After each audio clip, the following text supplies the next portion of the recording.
El Tribunal Supremo Electoral comienza a saldar deuda política con partidos. Sería el tercer aporte tras las elecciones de 2011. Ministerio Público anuncia la elaboración de una política criminal, la cual deberá lanzarse el próximo año. Guatemala carece de este tipo de lineamientos de trabajo. Caso Sicavisa cambia de juez. Patricia Flores decide separarse del proceso legal contra Roberto Barreda, acusado de la desaparición de su esposa. En noticias del mundo, con 2.100 muertos, Gaza enfrenta su reconstrucción tras el cese al fuego, pero mantendrá un fuerte bloqueo comercial de Israel y Egipto.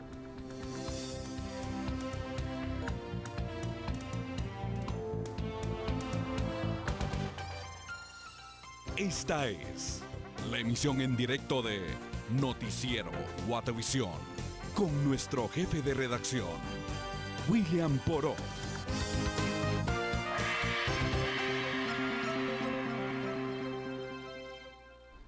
Buenas tardes, como siempre sean ustedes bienvenidos a esta emisión de Noticiero Guatevisión para hoy miércoles 27 de agosto de 2014. De inmediato vamos a iniciar con lo que acontece en el mundo y sobre todo las celebraciones que se dan en Gaza a raíz del cese al fuego entre Palestina e Israel. Con esto iniciamos.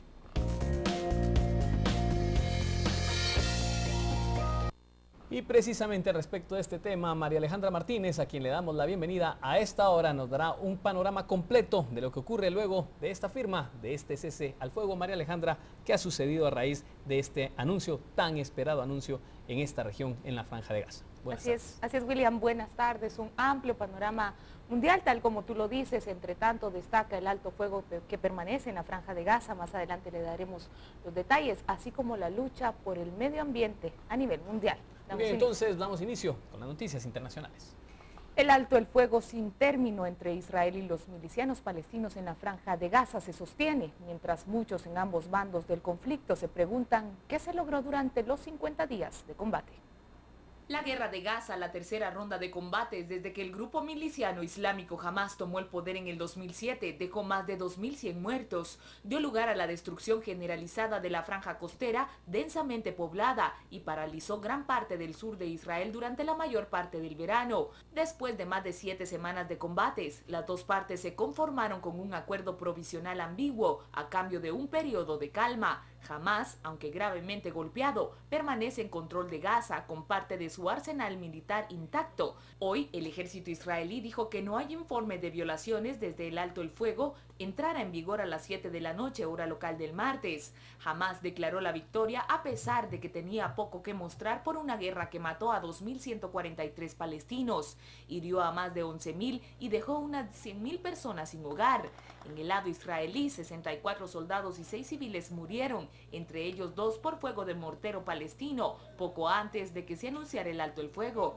Miles de residentes de las comunidades del sur de Israel golpeadas por los cohetes y fuegos de mortero de Hamás huyeron de sus hogares hacia zonas más seguras, en medio de la creciente amargura por la manera en que el gobierno condujo la guerra. Los medios israelíes informaron que el primer ministro Benjamín Netanyahu deliberadamente no sometió a votación el tema de alto el fuego en su gabinete de seguridad, debido a la oposición de los ministros que querían continuar los combates. Un científico que se infectó con el virus del ébola mientras trabajaba para la Organización Mundial de la Salud en Sierra Leona llegó a Alemania para someterse a un tratamiento en un hospital de Hamburgo.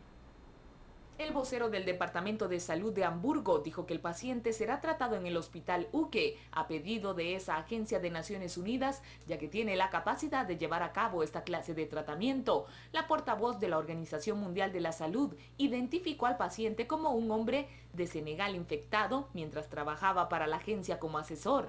La organización no identificó al paciente por motivos de privacidad. Hasta ahora, declaró que más de 240 trabajadores en el área de salud han contraído la enfermedad en Guinea, Liberia, Sierra Leona y Nigeria. Más de 120 han muerto. La directora de comunicaciones de la Organización Mundial en África Occidental dijo que un equipo de 2 expertos fueron enviados para investigar si el caso ocurrió mediante la exposición a los pacientes del ébola o a otras causas. Aclaró que el epidemiólogo era un funcionario de vigilancia, una tarea que habitualmente implica coordinar la respuesta al brote ejerciendo como enlace con los trabajadores de salud en la localidad, expertos de laboratorio y hospitales, pero sin entrar en contacto directo con los pacientes. Una niña de 9 años que practicaba en un campo de tiro en Arizona, Estados Unidos, junto con sus padres, mató accidentalmente a su instructor cuando disparaba con una submetralladora Uzi. El accidente se produjo en momentos que el instructor Charles Baca, un veterano del ejército de 39 años, le daba indicaciones a la niña sobre cómo disparar el arma. Baca murió poco después de ser transportado en helicóptero al Centro Médico Universitario de Las Vegas. El fatal momento fue captado en un teléfono celular por los padres de la pequeña que se encontraban a pocos metros detrás de la zona de tiro. Baca estaba de pie junto a la niña en el campo de tiro Burgers and Bullets, ubicado en las afueras de la localidad de White Hills, cuando la menor apretó el gatillo y el arma se levantó a causa de los culatazos, indicaron los investigadores. En la grabación se aprecia cuando Baca le da instrucciones a la pequeña sobre cómo accionar el arma, sujetarla con las 2 manos y adopte una posición perpendicular al blanco. Al apretar el gatillo, la niña pierde el garrete del arma que tenía sujeta con ambas manos y vira hacia la izquierda impactando a Baca en la cabeza. El video fue dado a conocer por la policía, pero sin las imágenes del momento en el que el instructor recibe los impactos. La edad mínima para practicar la mayoría de los campos de tiro en Estados Unidos es de 8 años, siempre que se haga bajo la supervisión de los padres. La Policía Nacional del Perú y el Ministerio Público incautó 3 toneladas de cocaína a una banda internacional de narcotraficantes. La operación se realizó por la madrugada en una zona donde hay fábricas de carbón. Hemos detenido a 8 personas, de las cuales 2 son mexicanos, 6 peruanos. Asimismo señaló que desde la mañana personal de la Fiscalía realizó el conteo del material incautado e investigado otros lugares donde se hallan drogas. Se presume que en el lugar habían 80 kilos de clorhidrato de cocaína. El día de hoy lo que ustedes están viendo es recién el inicio, el trabajo está en un 30%, todas esas bolsas blancas o grandes bolsas de carbón todavía tienen que ser depuradas, revisadas y seguir sacando toda la cocaína de alta pureza que se está encontrando y que al 30% del trabajo ya ha superado las 3 toneladas. En Chile, una marcha fue organizada para esta tarde en reclamo de la soberanía peruana sobre un triángulo fronterizo de 3,5 hectáreas que ha mostrado las diferencias que se mantienen entre Perú y Chile sobre el inicio de la frontera de tierra. El ministro de Relaciones Exteriores pidió cautela a los asistentes de la marcha. Yo creo que es necesario prevenir para no tener que lamentar después. Y todo aquello que sea imprudente, como una marcha que pretende entrar sin autorización a territorio chileno, evidentemente que es una situación muy delicada que quisiéramos evitar. Pero aquello que une especialmente a las comunidades, yo he escuchado algunas declaraciones interesantes, tanto de Tacna como Arica, y de los elementos en común que unen a estas 2 comunidades. Espero que eso sea lo que prime y no estas actitudes que buscan la confrontación y la provocación que no le hacen bien a nadie. Por su parte, el secretario general del Gobierno de Chile, Álvaro Elizalde, declaró que su país no entrará en ningún tipo de juego con la Corte de La Haya, así como con Perú, para resolver este litigio de tierras. Esperamos que las autoridades peruanas, al igual como lo hicieron en el pasado, adopten las medidas para que esta situación delicada no se produzca y que por tanto prime la responsabilidad y la sensatez. En todo caso, toda persona que cruce de forma irregular la frontera se le va a aplicar la ley chilena. En eso queremos ser categóricos. En otra información, unos 300 participantes asistirán durante 3 días en Ginebra a la primera conferencia mundial sobre salud y clima para debatir las consecuencias que el cambio climático está teniendo en la salud pública mundial. La reunión comenzó hoy y continuará hasta el viernes en la sede de la Organización Mundial de la Salud en Ginebra. La idea es debatir y redactar conclusiones sobre qué hacer para poder mitigar el cambio climático y así revertir las consecuencias que éste tienen en la salud de las personas. Algunos ejemplos conocidos son el incremento de los casos de enfermedades transmitidas por vectores como los mosquitos, como la malaria y el dengue, dado que el aumento de las temperaturas han contribuido a la expansión de los insectos. Otros casos claros son los millones de vidas que se pierden anualmente. Alrededor de 7 millones murieron en el 2012 por enfermedades pulmonares relacionadas con la inhalación de polución ambiental, algo que podría reducirse si se invirtiese en políticas de transporte público. Las conclusiones de la conferencia se presentarán en la Cumbre del Clima de la Organización de Naciones Unidas, organizada por el secretario general de Naciones Unidas Ban Ki-moon el próximo septiembre en Nueva York. Las autoridades ambientales de México multaron con $3 millones, unos 24 millones de quetzales, a una mina de cobre ubicada en el estado de Sonora que ha dejado galones de agua contaminada a las cercanías de la misma.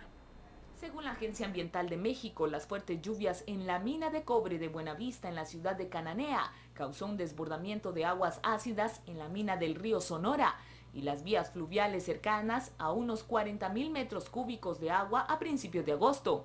En declaraciones a los medios de comunicación en la Ciudad de México, el Procurador Federal para el Medio Ambiente, Guillermo Haro, dijo que la empresa minera también se enfrentará a los costos de limpieza del derrame. Una sanción económica, la más grave, por casi cerca 40 millones de pesos.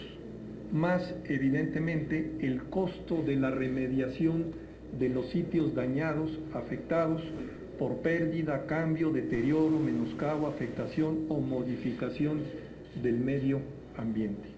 Según los medios locales, unas 800.000 personas se ven afectadas por el derrame, después que las autoridades ambientales restringieran el suministro de agua desde el sitio y ordenaran que el ganado se mantuviera alejado de los ríos. El ministro de Medio Ambiente y Recursos Naturales, Juan José Guerra, dijo que el derrame podría ser uno de los peores desastres mineros de México. Este percance que se suscitó en la mina, por lo que se nos ha informado de algunos especialistas en la materia, se podría considerar como el peor desastre ambiental en la industria minera del país.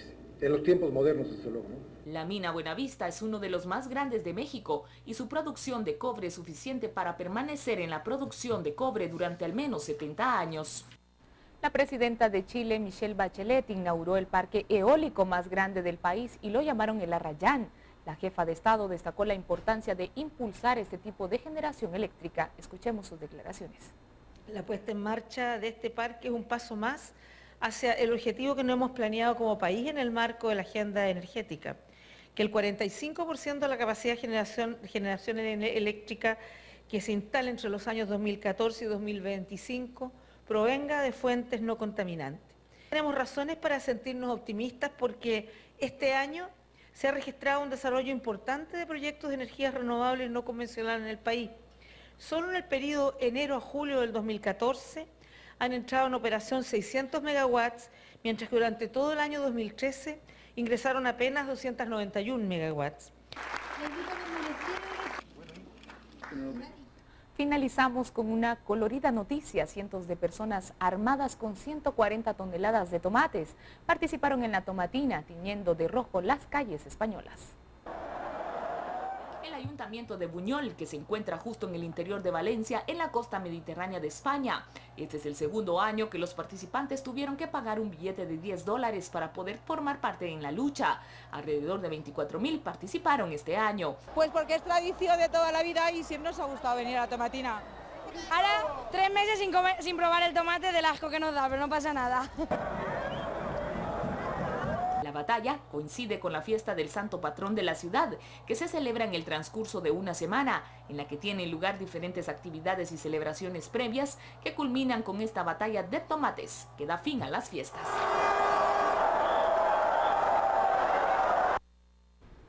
nuestro departamento de noticias continúa trabajando para mantenerlo a usted bien informado de lo que ocurre en el mundo.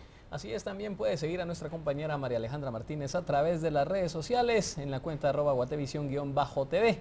Allí se encuentra también María Alejandra Martínez informando de la actualidad noticiosa y mundial. Gracias, María Alejandra, por esta información. Por ahora nosotros vamos a la pausa comercial y cuando volvamos conoceremos qué ocurre en las noticias nacionales en esta emisión en directo.